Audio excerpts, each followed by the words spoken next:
What's up, guys? Evolutionary podcast coming your way once again. Stevesmi here. I'm with Rick. What's up, man? Hey, what's up, Steve? What's up, guys? Podcast number 275 now. It's a good number. Yeah, we're rolling, guys. We're gonna be at 300 before we know it. We have some awesome topics on this episode, guys. We're gonna have some fun topics, and we're gonna have some steroid topics because you guys love to talk steroids. So the first one, guys, let's get right into it. Why even waste time? How to know if you got sent fake shit and what to do about it. So that's a good topic.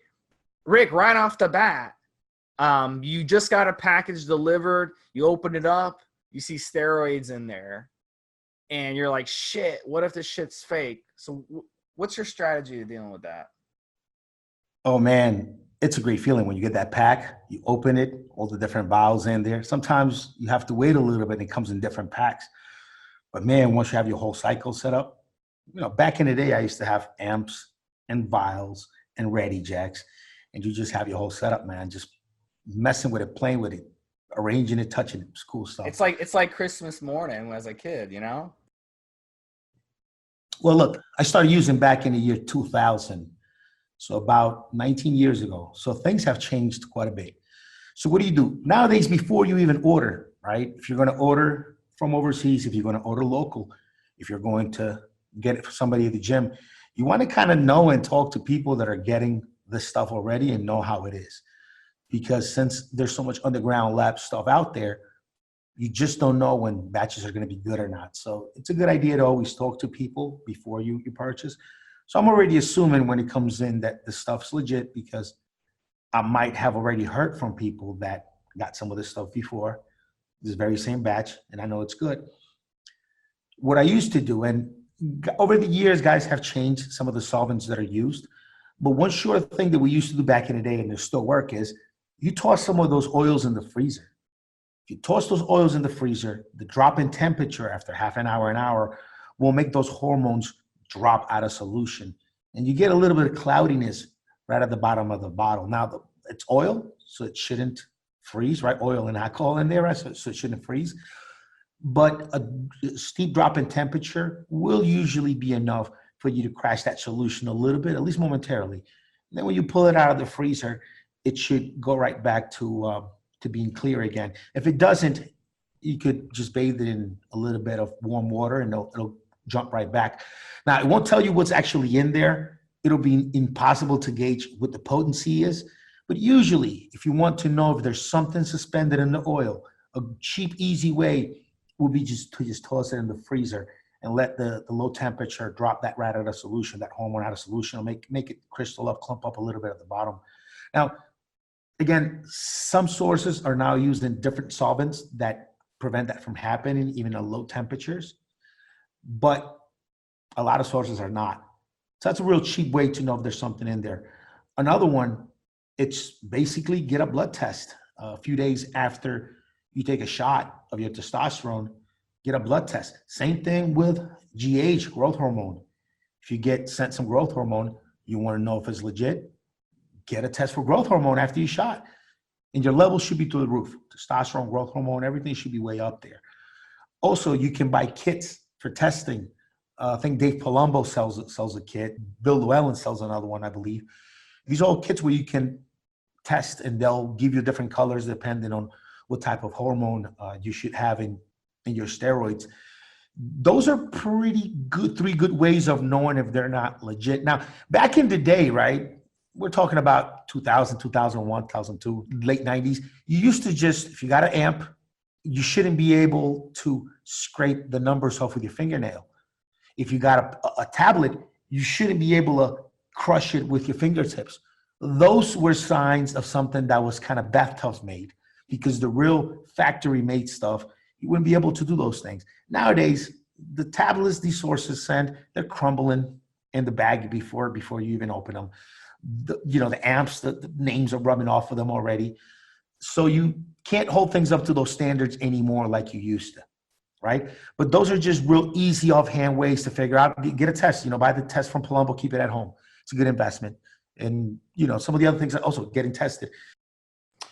With blood work, I just actually an example, last time I tested testosterone, what I did is I injected about 150 milligrams once a week for 3 weeks. And I got tested 3.5 weeks after that first injection.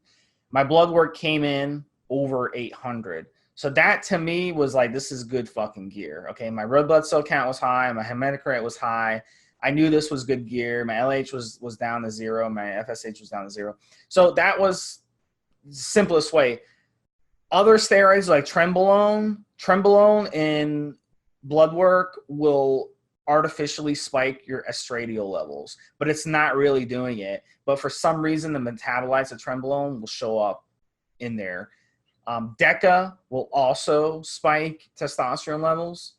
So those particular steroids, you can run blood works and see. But otherwise, like Rick said, even these lab test kits that Rick was mentioning, they've actually been proven to be misleading because, number one, people don't test correctly. Maybe they don't give it long enough to change colors, but also the kits themselves have proven to not be accurate.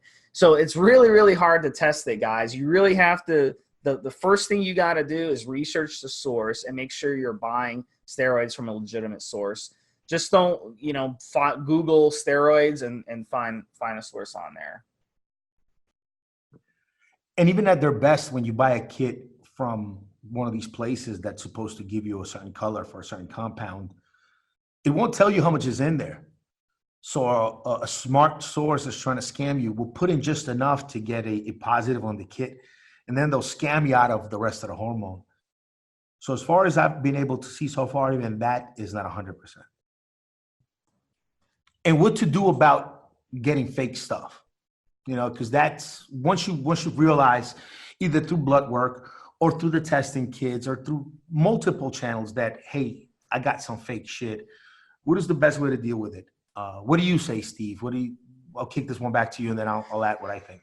You have to be a little touchy with this, because if you go back to the source and be accusatory, these sources, they're not exactly the most upstanding citizens, let's put it that way. So you're probably not going to get a nice answer if you go and start accusing them of scamming you and stuff. So be diplomatic. Be like, hey, dude, listen, I got this testosterone from you. I ran blood work. Give them a copy of the blood work. Make sure you block out your personal information. But look, dude, maybe I got a bad batch or something. Can you make this right?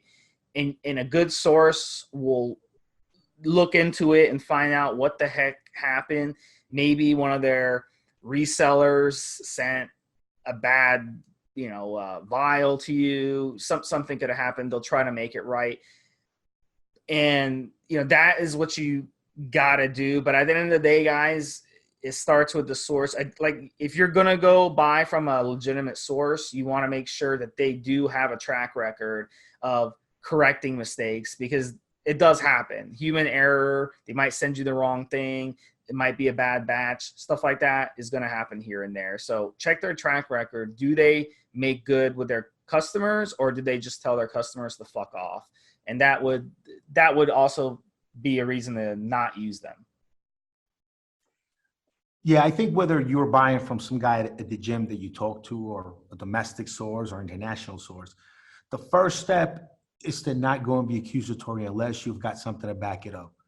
Unless you've got at least some blood test, maybe some pictures of the home kit and the procedure done properly. And unless you've got something to show, you probably don't want to be accusatory. And then you also want to go back to how you got there. If you bought something from someone, I would hope you got some recommendations from people that were using it first. So I start with that guy first and say, hey, how's my vial different from yours? You want to compare vials. Maybe I got a later batch than you did. Why are you telling me you got good results and I kind of didn't? And start that way. Again, not accusatory, you're just researching, and then approach the source. Once you've got some information, once you've got something, you approach your source, you let them know what's going on. And look, most guys, whether they're upstanding citizens or not, they're afraid of bad publicity, because in something like there's such thing as bad publicity. So you want to try to leverage that a little bit, maybe, and try to have them make it right for you.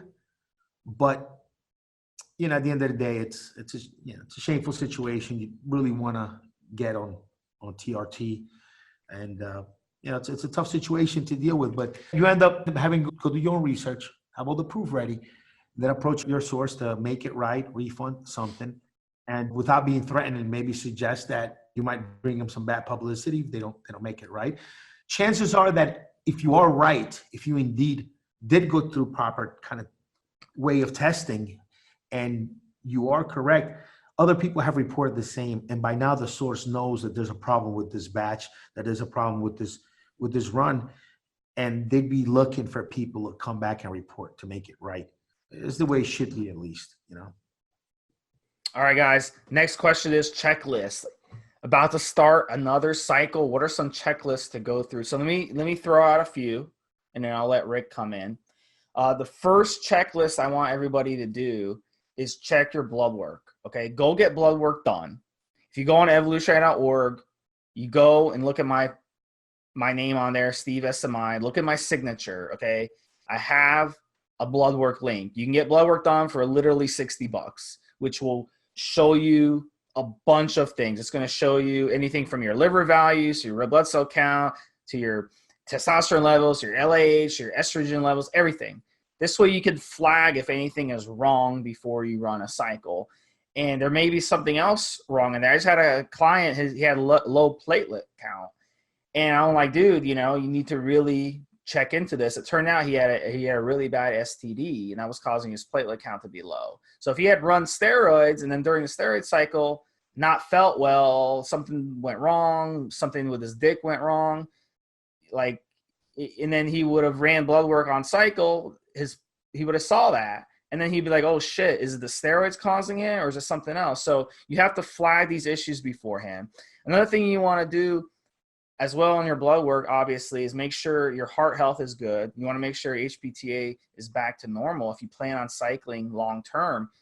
Because if you just hop on cycle while your HPTA is not recovered yet, if your LH is only at 2 or 3 and it should be at 4, 5, 6, where it's humming really good and you're producing testosterone levels on your own, you're just going to fuck yourself up. So you want to make sure you get everything's where it should be before you start your next cycle. Be a little more patient. Literally, you can wait 2-3 extra weeks to be safer than sorry.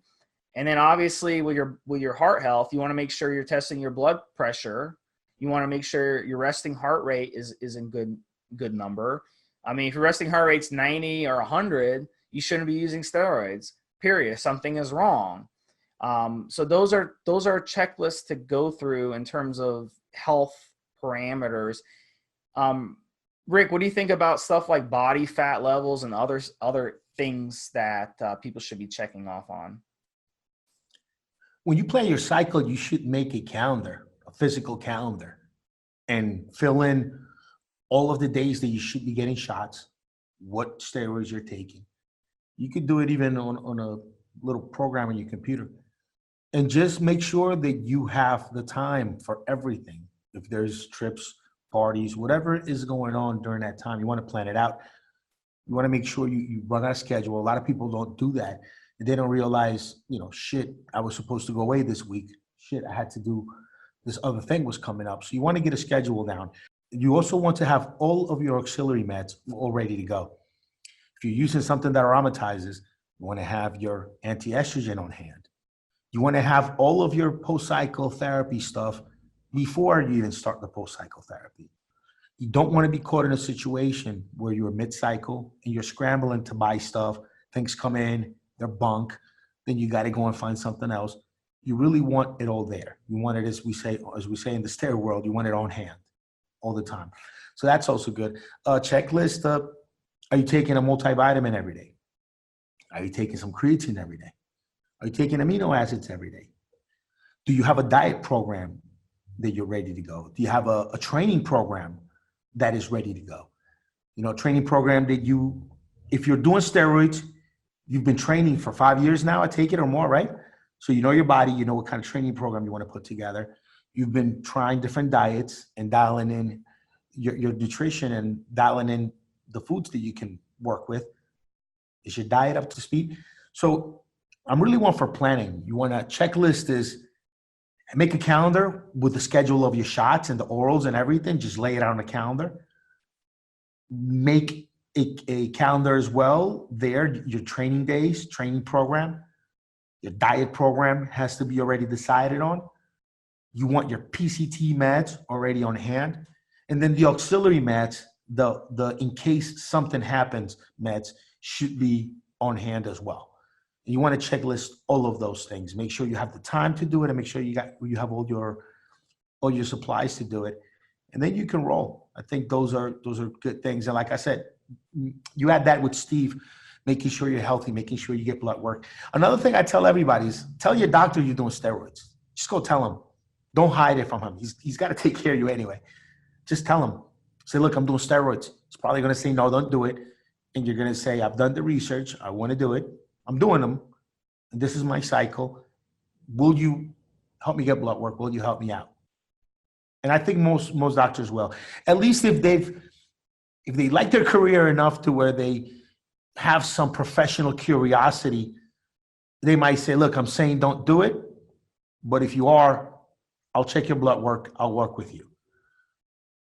Just out of professional curiosity, a good doctor should do that.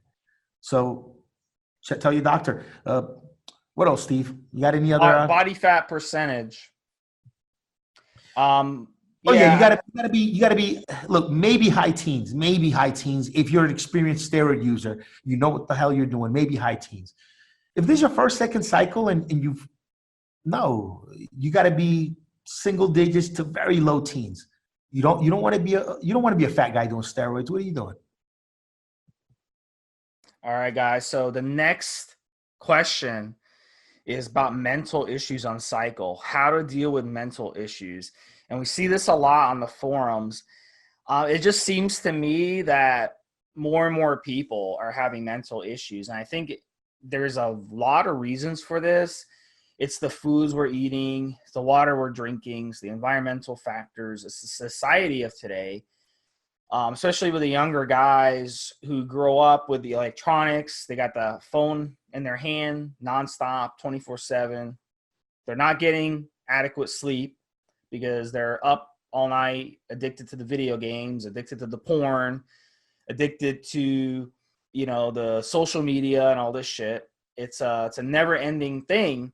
And I think that that's spiking the mental issues. So what are some mental issues that we get a lot of complaints with on the forums? The big ones are anxiety, depression, stuff like that. A lot of guys they can't function without taking something. They can't function without having an upper to get through the day, and then they have to take a downer to go to sleep. So one of the things that I always tell people, okay, before you use steroids is you got to get balance in your life. And Rick has talked on the podcast about his anxiety issues. I'm also a very nervous person, okay? I'm a type A personality. I want to get shit done. If I have 5 things to do in the day, I'll get those 5 things done and then have 5 more things that I'll do. I'm like that. And it's not healthy. So what I do to kind of manage my anxiety and my stress levels is I basically just breathe, just deep breathing, relax, always view life as glass half full. I mean, look, we all struggle, okay? I mean, we all want more money. We all want more, success when it comes to the ladies or the guys. We all want more. We want the nicer car, nicer house, but you got to just appreciate what you have for a second. Just remember, 80% of the world doesn't even have if you have a wardrobe, you're already richer than the majority of the world. If you make more than $1 a day, you're already richer than half the world. So you have to look at things like that perspective. You also have to do things that balance your life. I like to go fishing, very relaxing. I like to go to the beach. I like to go swimming, kayaking. I like to do yoga, stuff like that helps me balance. And of course, going to the gym. Going to the gym is something that definitely balances me out. So if you get something, whatever it happens to be, to balance you, then you can cure your mental issues before you use steroids. Because I promise you, And we see this all the time. You have anxiety issues before steroids, then you go on steroids, it's going to get worse. Depression may get better on steroids initially. Then when you go in your PCT, you will get even more depressed than you were before. So just get your shit straightened out beforehand. That's what you have to do, guys. I've seen a whole range of psychological effects from steroids. I've noticed some of myself, and I've seen a ton of guys report them, and I've worked with guys that have had them. Everything from anger issues to anxiety, depression, or even too much confidence. Over becoming overconfident while on cycle can also lead to bouts of depression when you're off cycle. So you have to be really conscious of your feelings and really conscious of what's going on. Anxiety, in my personal case, I found that my anxiety came a lot more from just having poor digestion at the time than steroids or even real life situations to be anxious of. You have neurons down there in your intestines, a good amount of them. And if your digestion is not proper, there's a good chance you'll get anxiety. And then over time, it'll progress to where anxiety will want to make you go to the bathroom, and then needing to go to the bathroom will give you anxiety. And it becomes a whole digestive situation. By using probiotics, dietary fiber, digestive enzymes before every meal, I've been able to just cure myself of that weird ongoing anxiety that I always had, which turned out to be all these years just really bad digestion issues and not having a proper balance of probiotics in my gut.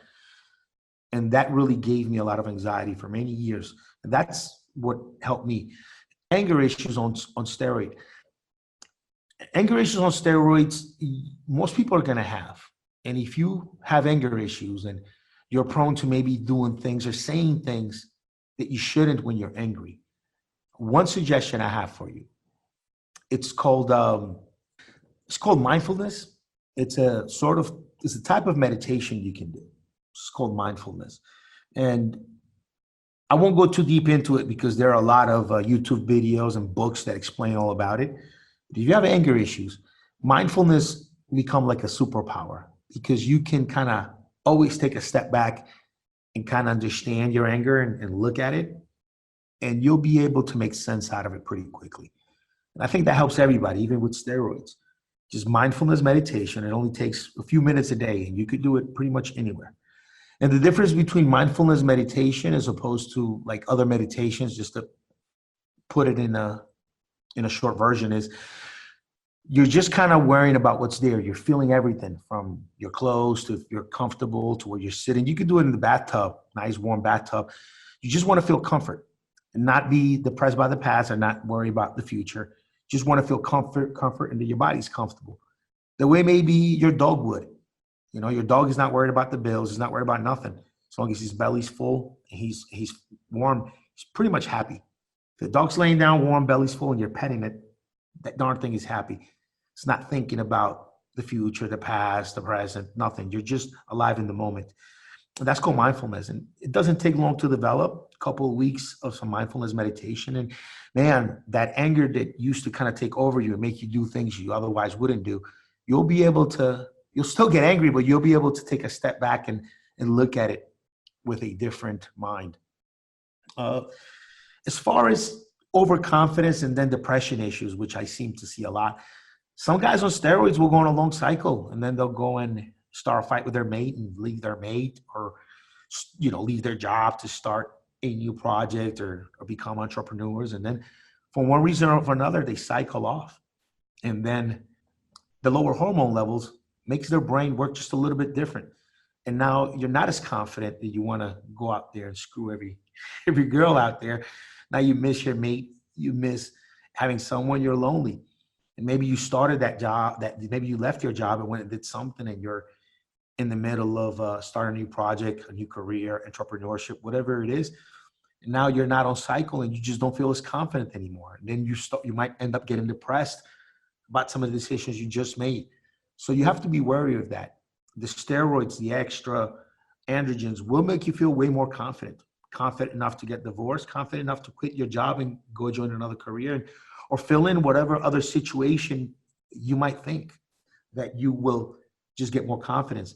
And then when you cycle off and you bitch up a little bit, you might feel like you wrote a check you just can't cash anymore by making these big decisions and big moves when you thought you would be confident all the time. And now you're not as confident, but you're on this boat now.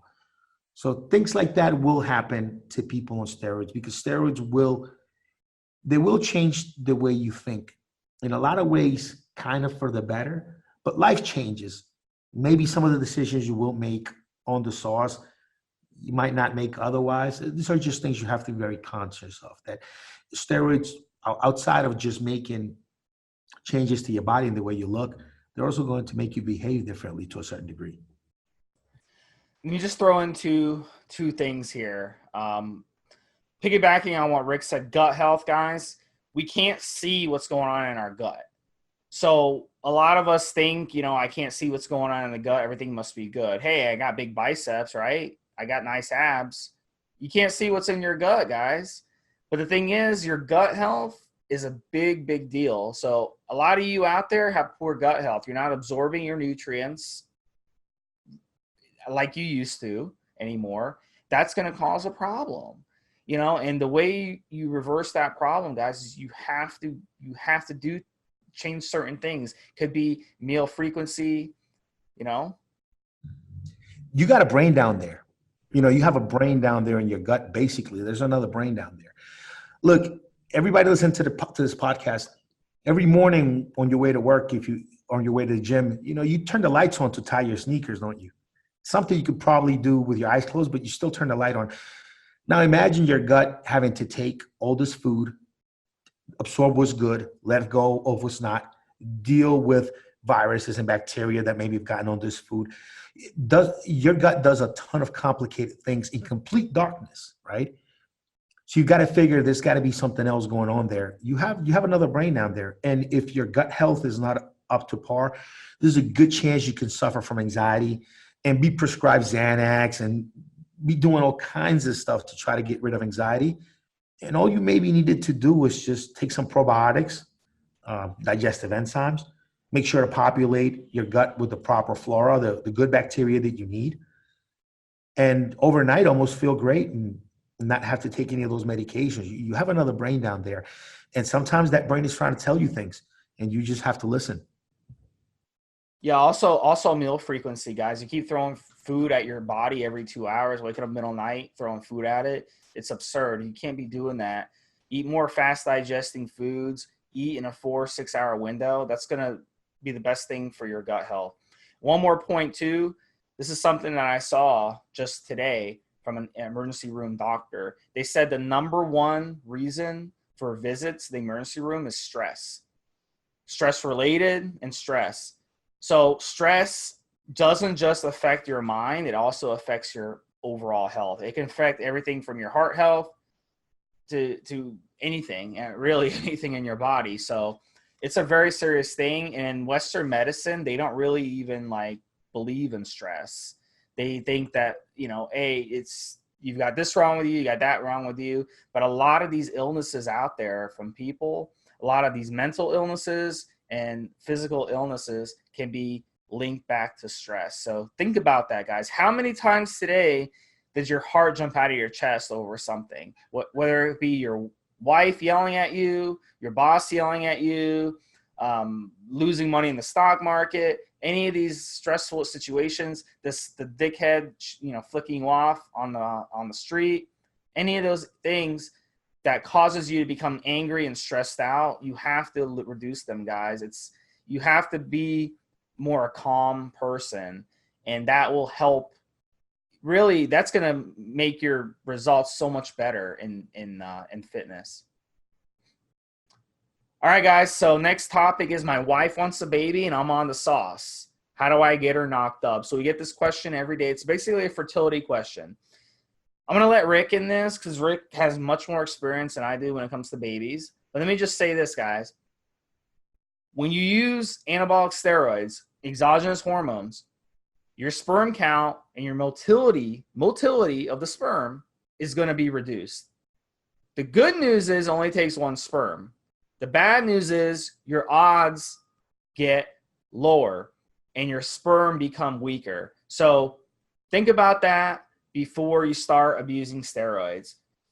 If you want to have kids, you have to keep that in mind. But I'm going to let Rick in because Rick knows this stuff. So the first thing I say is you need to see a fertility doctor to help you out. But I'll give you some advice to go along with what your doctor says. Now, good news is if you get off the steroids long enough, you will get, most of the time, you will get your fertility right back. It happened to me with my first son. I used steroids for a good while as birth control. And then I got off of them. I didn't think it would happen so quickly, but just a couple months later, I got my girl pregnant with my first son. And steroids are a very, very effective way for males to control fertility. Usually when you get off this stuff, 2 months later, you should be back to normal. Seeing a fertility doctor helps because he'll be able to perform some tests, maybe prescribe some fertility medications and help out on that end. But your end, first thing you need to do is get off the sauce. It'll be pretty tough to get her pregnant on steroids ever. Second thing, your doctor might have you take some Clomid, some HCG. Those things help fertility a ton too. I personally like my product, and I've seen a lot of guys report good results with my product with N2 Generate. My last son, my third kid, he's an N2 Generate kid. I was on cycle, testosterone decanoate, boldenone cyclinate. And right as I was finishing up, I started taking the HC Generate. And at a time that I thought I'd be infertile, I got her pregnant. So you could use some herbal stuff. That seems to help fertility. And it has for ages. I mean, steroid users are not the first men to have trouble conceiving. Men have had trouble conceiving as long as history has been written. So a lot of herbal medications have been used throughout the ages to help men conceive, some more effective than others. Today's age, you can try some of the synthetic stuff, Clomid HCG, and try some herbal concoctions that have been used for ages, like when you use N2 Generate, which has a bunch of different herbs in it. So those things all help. But the main thing is you got to get off the sauce. Got to get off the sauce. And I recommend seeing a fertility doctor because she needs to get checked out also and make sure that she can also conceive. That's also a thing. You both want to make sure that your doctor says, yeah, you're both good. So what do you think, Steve? If you guys Google vitamin E and Clomid, you'll see there are a couple studies that have come out which were very encouraging when it comes to fertility. And the number one ingredient, if you look up N2 Generate, is vitamin E. So I don't think that's a coincidence. Whoever came up with that formula knew what they were doing. But those other herbs that are in that product, like the Fedosia and the fenugreek and the tribulus, those all help with libido, erectile dysfunction, and boosting, fertility. So what I would do is I would definitely consider, using the Clomid, using those herbs, using the vitamin E, N2 Generate. I would not use HCG, and the reason I wouldn't is HCG is still suppressive. So I would take a more long-term approach because the Clomid is going to be safe to use off cycle, and then the herbs are going to be safe to use off cycle, not vitamin E is off safe, but HCG is not, because the HCG will basically mimic your LH and cause your pituitary glands to slow down. So I wouldn't go the HCG route unless you were extremely desperate and it was like a last resort, but I would stick with those other ideas. I've known a lot of guys on the forums who have been able to conceive while being on steroids, even guys on TRT. So like Rick said, really good idea for you to go get sperm tested and see how much sperm is in your system versus how much is normal. And then you can kind of get an idea from there, because some guys will get sperm tested and they'll be like virtually no sperm. And then if that's the situation, then you're pretty fucked. But if you run a sperm count and you at least see some sperm, then you'll know that you're not shooting blanks, and you can kind of keep trying.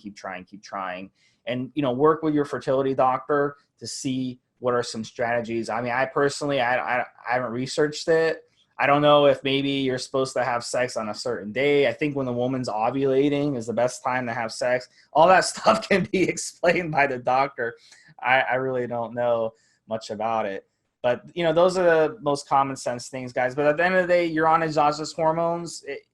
Your sperm count is going to drop. Your motility is going to drop. So you need to stop those hormones. Even if you've been on steroids like for 1 or 2 years straight, I'm sorry, it's going to suck to come off. But if you really want to do it, that's what you got to do.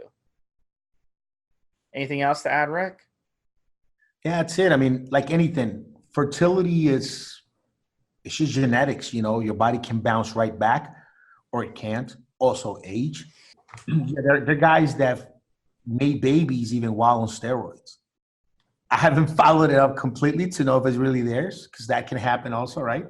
But some guys have reported getting their significant other pregnant on steroids. To me personally, it's been a very effective birth control. Using testosterone has been incredibly effective. And when I haven't believed in the testosterone, that's when I've conceived. Or when I added my N2 when the product was, you know, fresh on the scene, I added it to the end of my cycle and my fertility came back real quick. So yeah, vitamin E and Clomid, I saw that study. It's a good study. H2 is in there. So if you want like really nice organic vitamin E, N2 ES, the ES version, we put in like super organic vitamin E that's really nice in there. So you could check that out. So next topic is another fun one. Rick, I'm going to get you in this first.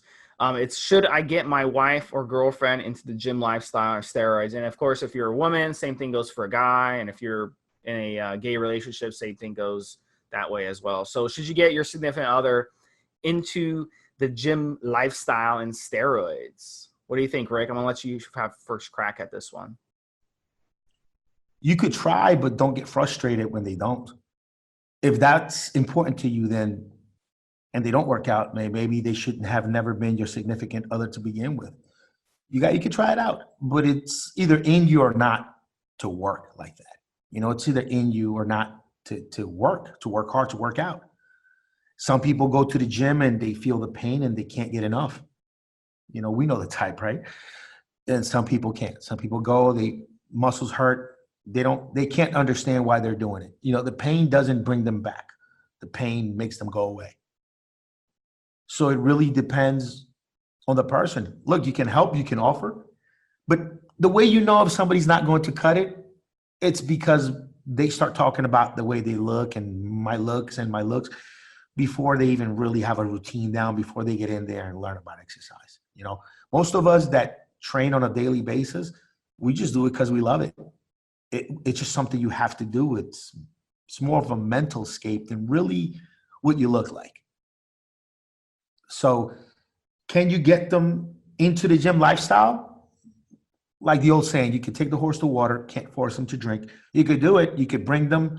You could try, offer it. You can do the best you can to help them along, but don't get frustrated when they don't take it up, because just this lifestyle, going in there and seeking pain and kind of punishing yourself, it's not for everyone. I think it's within most of us humans to be work animals and want to just work our bodies every day. We started, you know, evolution, we were working, but not everybody feels like it. And you can't push it on anybody's mind, my last opinion on it. So my current girlfriend, she never stepped foot in the gym before, and I don't really care, you know, and the reason I don't care is because I don't need my significant other to go with me to do things like everything I like to do. I like to go to the gym by myself, handle my business, and that's it. I prefer that. I like to go at my own pace. I've dated girls who love going to the gym with me. They begged me to go to the gym with them. And I had this girlfriend, she was like 105 pounds. And I took her to the gym with me, and we're like doing bench press, and I'm doing like 3 plates, and then it's her turn to go, and she can barely do the bar. So I have to unload the weights and then re-rack them and all this back and forth. It's not a good workout, okay? So why do you need to go? If you are that lonely and you need someone to go with you to the gym, find a gym buddy to go with who's someone at your level or something. My view on relationships, guys, is simple, okay? Find 2 or 3 things you love doing with this person. You have to have 2 or 3 things that you guys love doing together. It doesn't have to be specifically anything to do with fitness or working out or whatever.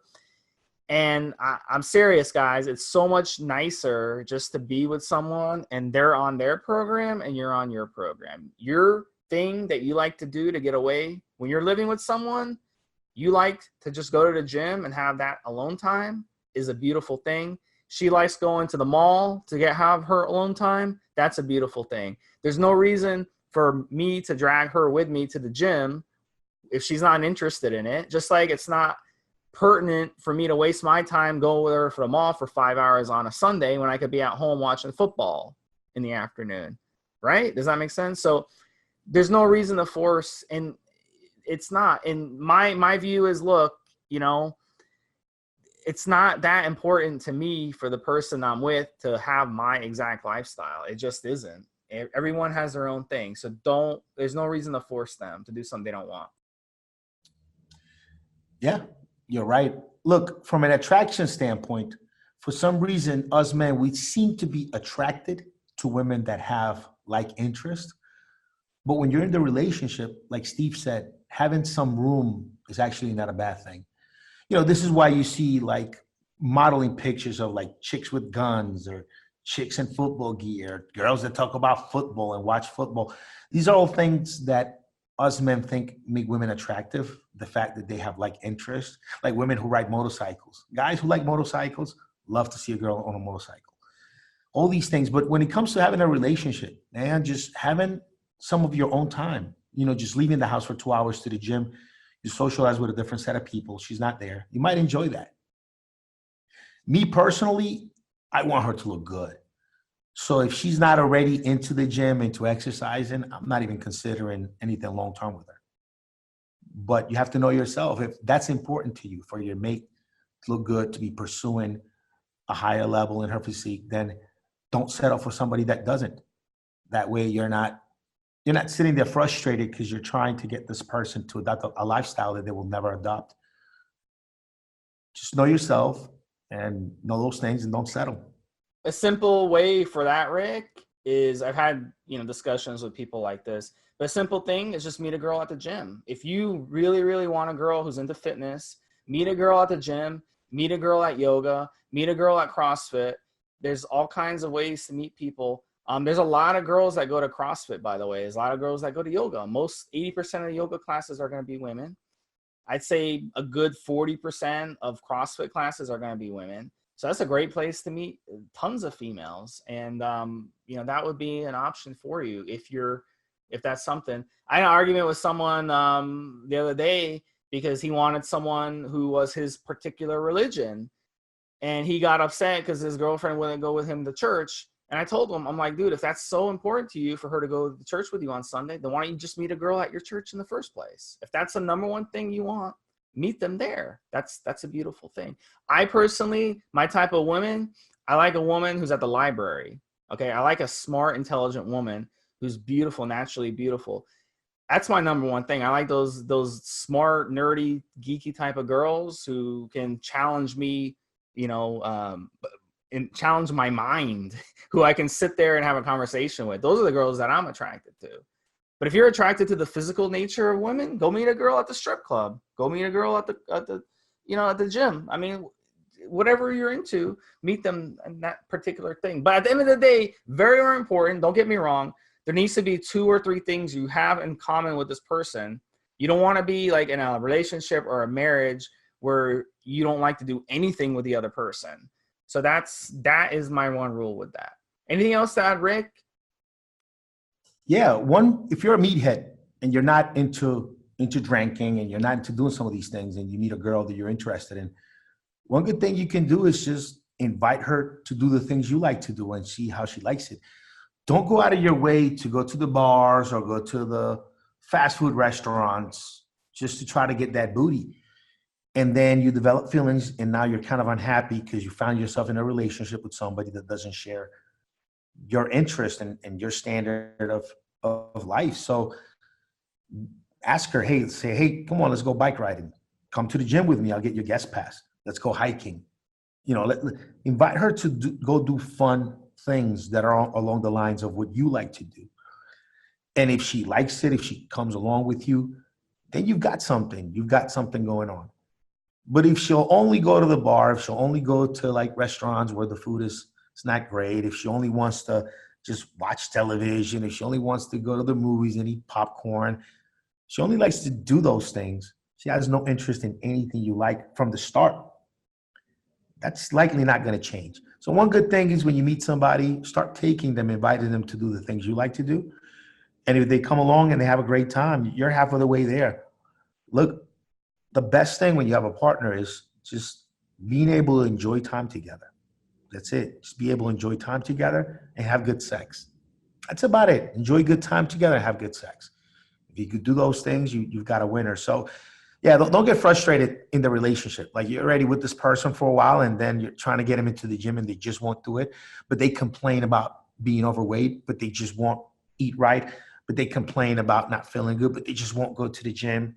But they complain about their clothes not fitting anymore, but they just won't.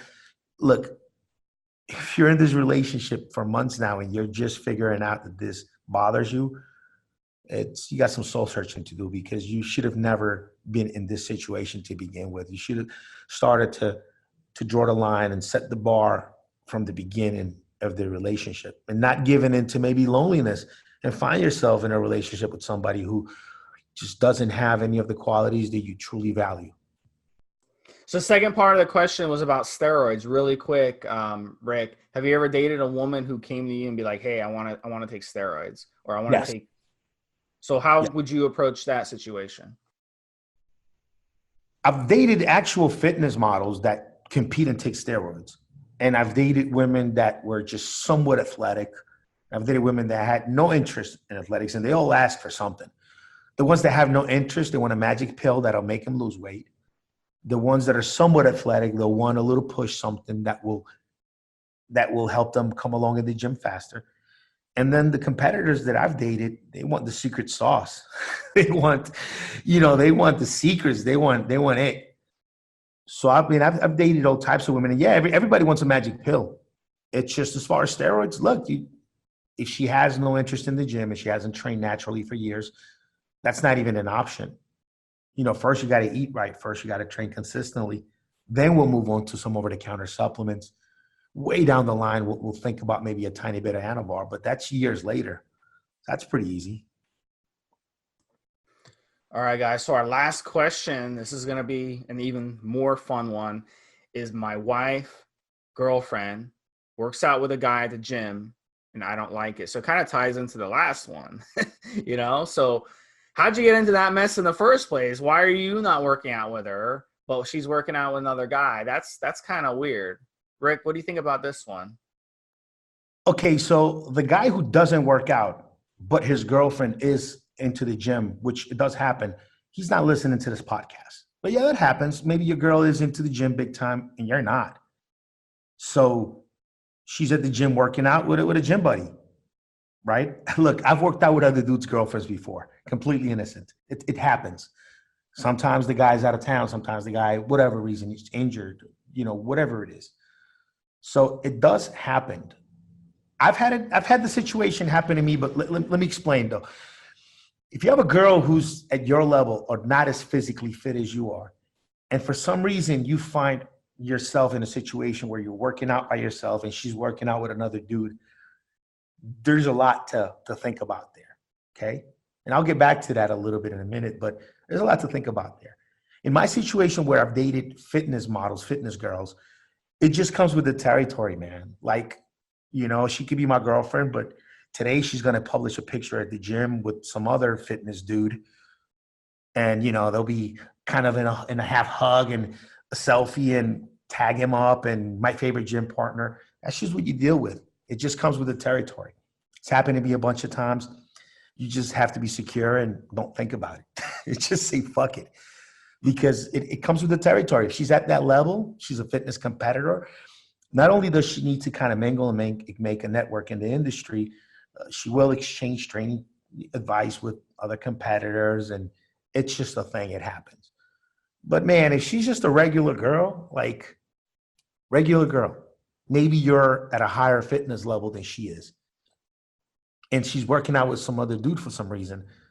That's tough, man. That I don't. You gotta really think about that situation deeply. What do you think, Steve?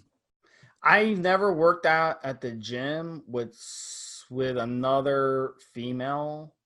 I've worked out, with gym buddies and stuff. We spotted each other. That's about far. But I have, back when I was a runner, I would definitely have, there were a couple chicks. One chick who I met at some 5K races because we both would be the same. We'd have the same 5K speed and we'd always pace with each other. So, we got to know each other and then we actually started running together. We go to parks and stuff and run together because we both were the same speed. So we wanted to kind of pace with each other. Another woman, same thing. We were kind of the same speed. I was probably a little faster than her. So we kind of, go together and stuff. We lived close by. They both were married. I've never, known what their husbands thought of that. I know if in my situation, if, my girlfriend or wife were to work out with a guy, I would probably be okay with it, but I could definitely see like if you were like insecure in a relationship, that would be kind of weird. Cause I was running with these chicks like in the middle of the woods and stuff. Like, what I'm saying? I'm not sure a husband would feel safe with some guy running with their girlfriends in the middle of the woods. So I could see why you might be upset with that. So, but it's hard. It's hard to see. I don't have a problem if my girlfriend, talks to a guy or something, but it'd be kind of weird to have her go running with a guy in the middle of the woods. So I think I'd be probably against that specifically. Well, because you're fit and you like running, so why isn't she running with you? Like, why is the reason that you're working out, but she's not working out with you? In my situation, when I dated fitness girls, competitors, we'd be in different cities sometimes. And sometimes they would train a lot longer than I would. I'd have my small cardio in the morning, a little bit of weightlifting in the afternoon, and, 4-day week schedule. Sometimes some of these girls were on 7-day week schedules. Some of them took maybe a day off every 8th day. I mean, just weird stuff. And it kept them in the gym longer. They would travel. So why is she working out with somebody else? Her husband, I actually told her, I asked her about her husband was just like a big dude. So he wasn't a runner at all. I've never seen him do a run or nothing. And then the other woman, her husband did run, but he wasn't a serious runner. He wasn't like one of those runners that would run like every day, every other day. He would run like once a week or something. So that was why. And like so it was one of those situations. It'd be like going to the gym and the guy either doesn't go to the gym or he just goes to the gym once a week, but she goes to the gym almost every day type of situation, I get it. Yeah. Well, I've had girlfriends that weren't that athletically inclined, but they still wanted to work out a little bit. So I just found a way to just adjust their training program so that they could train with me. I'd get in there. Of course, I did my cardio in the morning, so I don't need a lot of cardio when I get in the gym. But my girl this might be the only time she gets in the gym in the afternoon. So she'd do way more cardio than me at the start. And then towards the end of the workout, I'd be almost done with my workout. Then she'd come in and jump in with me. And you just adjust it. When you're working with pulleys, real easy to just put the pins in and out and change weights for her. One trick for doing bench press, which you just mentioned, is if you do bench press with a girl, most girls should be able to spot you just fine. You can't be doing crazy weight there. Whatever lift she gives you should be enough to get it off your chest, unless you're trying to max out. Then you need a guy.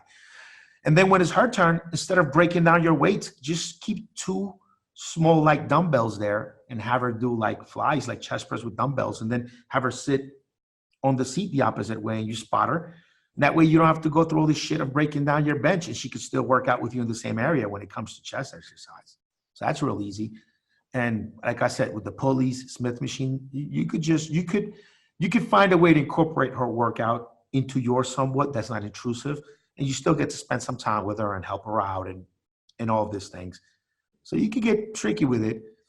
But yet, look, with women, you never really know. If we're talking about just being insecure, with women, you can never really know, because when you're a guy and you're cheating, you're trying to keep your side piece far and away from your girl. If your girl's cheating, I mean, you might be sitting down having a drink with the guy and not know it. It's really, you have to know her. You have to know her, and you know what kind of woman she is. If you're in denial, it's a completely different story. But deep down inside, you know who she is, and you know if you got something to be worried about or not. You just know it. And if you're not that perceptive and you lie to yourself and you can't be truthful to yourself about her, you just won't know. Because like I said, women just don't have that need that us men do to keep their lovers far and away from you. The guy she's screwing, you might see that guy every day, and he'll keep it gangster. He won't let you know there's nothing wrong, you know? So it's just something to know about. If you're really insecure, then it's her and the relationship. It has nothing to do with her working out with the guy. It could be completely innocent. You know, women are like that. They'll put you in that friend zone and completely innocently see you on a daily basis for training, for whatever, and you're in that friend zone. Or if she wants you, you'll be her lover, and you know, part of your job will be to maybe look her husband in the eye a few times a week. It's just how it goes, and you have to know your relationship. There's not a one size fits all solution for that. Don't you have a story, Rick, about this? Have you ever been cheated on, Steve? I'm sure I have. Yeah, of course. No, I'm not sure you have. Have you ever confirmed you were cheated on? Not confirmed. Okay. Not confirmed, but I'm pretty sure, yes. Everybody out there that has confirmed, not suspicions, confirmed that the girl cheated on them, will track back and notice the change in personality right away. That's another thing about men. Men can cheat and personality not change much. Maybe you start loving up on your girl a little bit more. Unless you fall in love with the other one, then you got a problem. But most men, girl might not know. You might even become more affectionate towards your significant other when you cheat. But I think on the other hand, just experience has shown me that whenever I realized I got cheated on, I could track back to when it was going on, and the personality changes and the inconsistencies and all that. That was all there. It was all there from the start. So, and also, like I said, when you are a man and you've got that side piece, you try to keep her as far away from your girl as you can. Because if you let them be near each other, it'll blow up in your face pretty quickly. Women don't have that kind of necessity. Women can ride that out for years. And the guy will be, like I said, he'll be real gangster about it, won't let you know. And if you're in denial and you don't pick up on the cues coming from her because you're in denial, then you'll never really know unless you catch them. You won't know. All right, bud. Anything else to add? You had a story or no?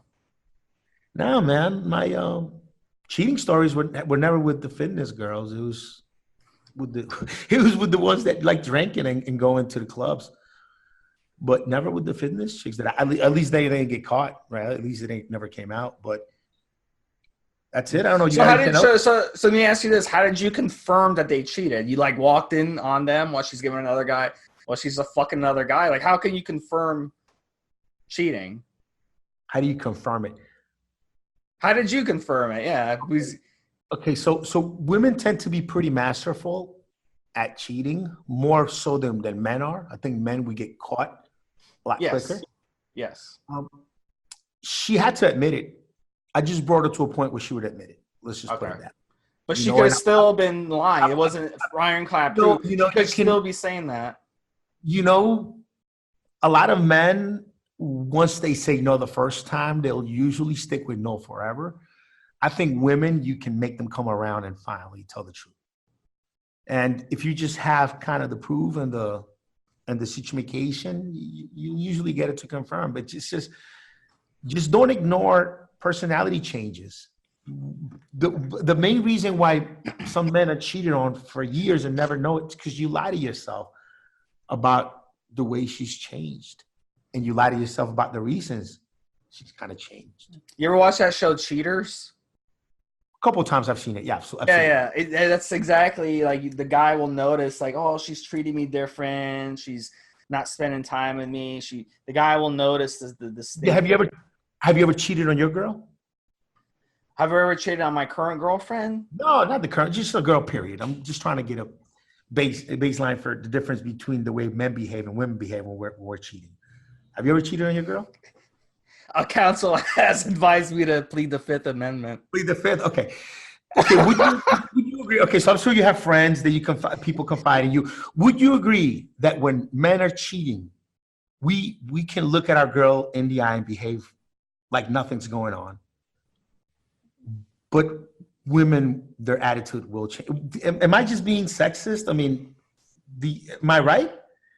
I think because women emotionally attach to men, so they can only emotionally attach to one guy at a time. So if they're really like fucking some other guy and they got feelings for the other guy, they're gonna look at you like in a different light. You see what I'm saying? I think that's what it is.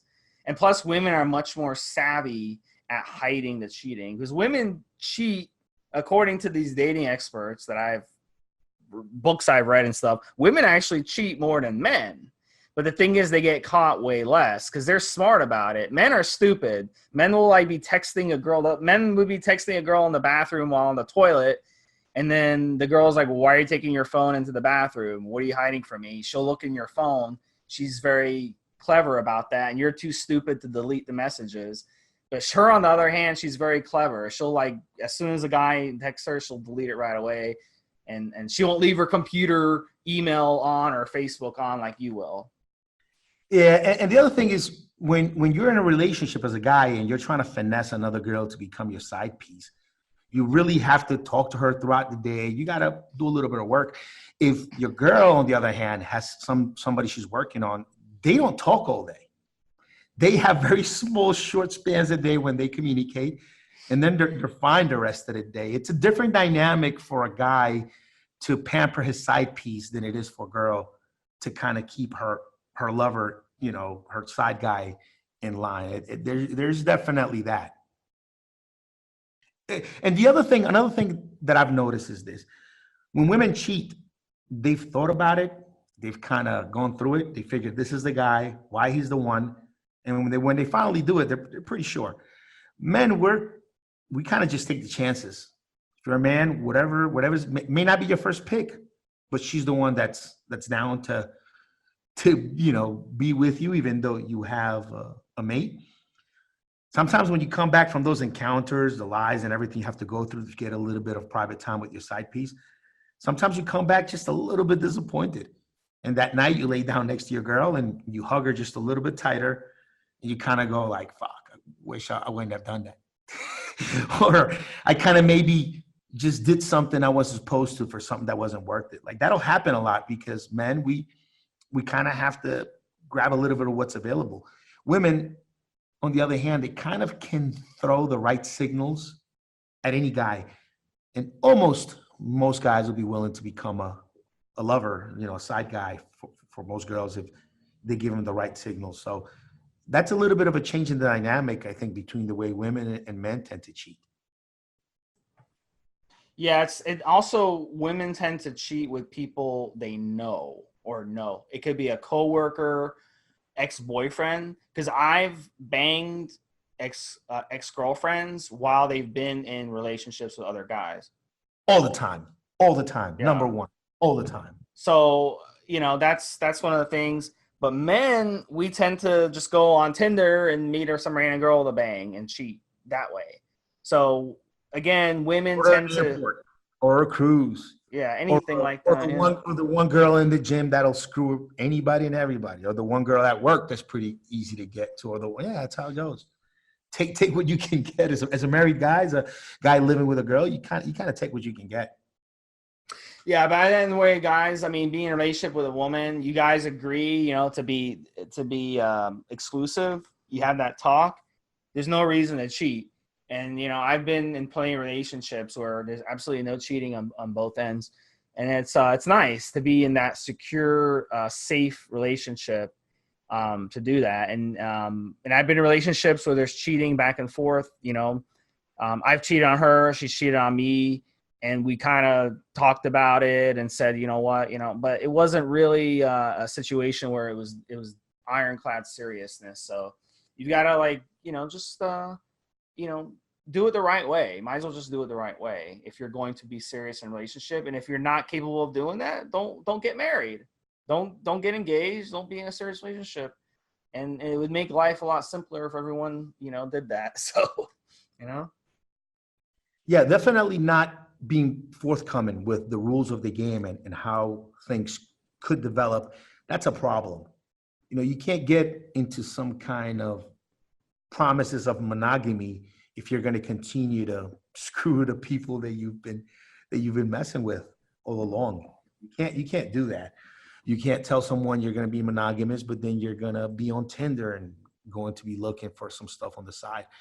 If that's what the situation is, I'm talking from a guy's point of view, right? If that's the situation, man, just be honest with the chick. Just tell her, look, I kind of date other girls here and there, but I like you. Let's date, let's go out, maybe have some sex. And then if things go well and develop, maybe you and I will both decide that we're gonna be exclusive as time goes on. But what happens a lot is you get into a relationship, but you've been maybe seeing people here and off, you've been screwing your ex that already has somebody else, and you've got all these things going on. And then you start something new with someone, but you don't put those things to rest. You don't put those things completely on ice because you don't know how it's going to work out with this new person. So you end up just telling lies all around. You don't need to do that. You'll be surprised how many women will accept a casual, non-committed relationship. You'd be really surprised nowadays if you just forthcoming and say, look, maybe we can develop something serious. We're exclusive after we've given each other a good test drive for 90 days. And then we'll make some commitments. But between now and then, let's not make commitments to each other about exclusivity and monogamy until we know each other well enough to know if we're willing to give up all of our side pieces and all of our little play toys before, you don't know. I mean, how do you know if you're willing to be completely monogamous to this person and get into a relationship? You haven't even had sex with them that many times. You know what I mean? So it's just something. I don't know. What do you think, Steve? Yeah, I mean, at the end of the day, again, like so many guys, they go and get married. I have friends of mine, they did that. They went and got married to the first girls they were ever in a relationship with, and then they would go to Vegas and get strippers and get hookers and cheat on them and go on dating websites. It's like, dude, like, if you weren't ready to get married, then don't get married. There's no reason to do that. And a lot of people are not getting married anymore. The marriage rates are down, and it's for that reason. And at least those, everyone's just being honest with themselves and saying, marriage is not for me. Monogamy is not for me. But I'll tell you, the big problem with just fucking around and stuff is the STDs, and the STD rates just keep going up and up and up. And a lot of people have STDs nowadays. So if you're going around and banging people, and a lot of these STDs, even if you're wearing a condom, you could still transmit them, like HPV, for example. Any type of contact, eating a girl out, having her give you a BJ, that can transmit it as well. Herpes, gonorrhea, all these are very, very easy to transmit through sex. So, you gotta be aware there is STDs out there. So you want to basically keep that in mind if you're going to live that type of lifestyle. Go get checked for STD. That's my advice. Before you get into a relationship, go get tested for STDs. So this way, when you're in a relationship and she comes to you crying that she has an STD and accusing you of cheating on her, you'll at least know beforehand, hey, I have this STD. Yeah, and if you get some strange, like some on-the-spot kind of chance thing, and you put on that condom, it'll keep you safe from some things. But like Steve said, there are other things like genital herpes, like HPV, lice, that you're still going to get even with a condom on. You can still get it. So look, just tell her you like to look at her puznaz, make it real romantic, but take a peek down there. Make sure there's nothing weird going on down there.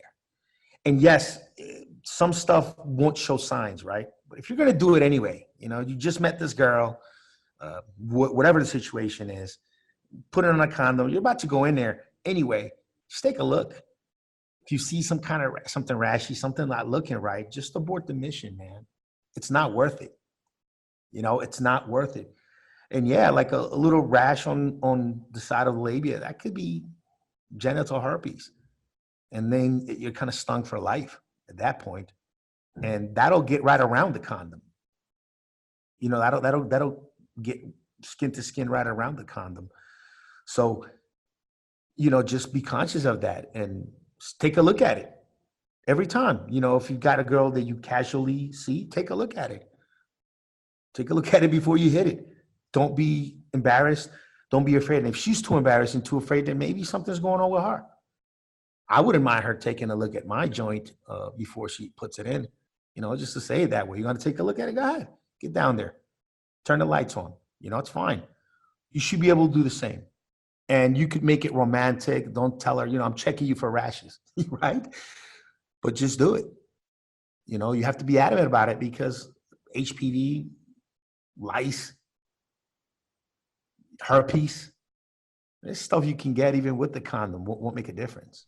So yeah, and HIV, guys, HIV is really bad. And Magic Johnson, he used to be in the NBA. I'm sure, Rick, you've heard of him, but he actually got HIV because when he would go on road trips, he would bang different chicks left and right, and he contracted HIV. So, yeah, it's not something, you know, to take lightly, guys. Just, you know, make sure you're going to get STD tested. It's well worth it just for the peace of mind. That may be a little too personal, but look, this is a podcast for men, and this is the type of crowd that we have. So I can say things like this, and it's all right. So there you go. All right, guys. We appreciate you guys listening to this podcast. Evolutionary.org podcast. Hit me up, Stevesmi, on the forums. And we will talk to you guys next week with some new episodes. Don't forget, every even episode is going to be a compound talk, and every odd episode is going to be a Q&A just like this one. Thanks a lot. Take care of it, Rick. Have a good night, guys. Have a good night, Steve.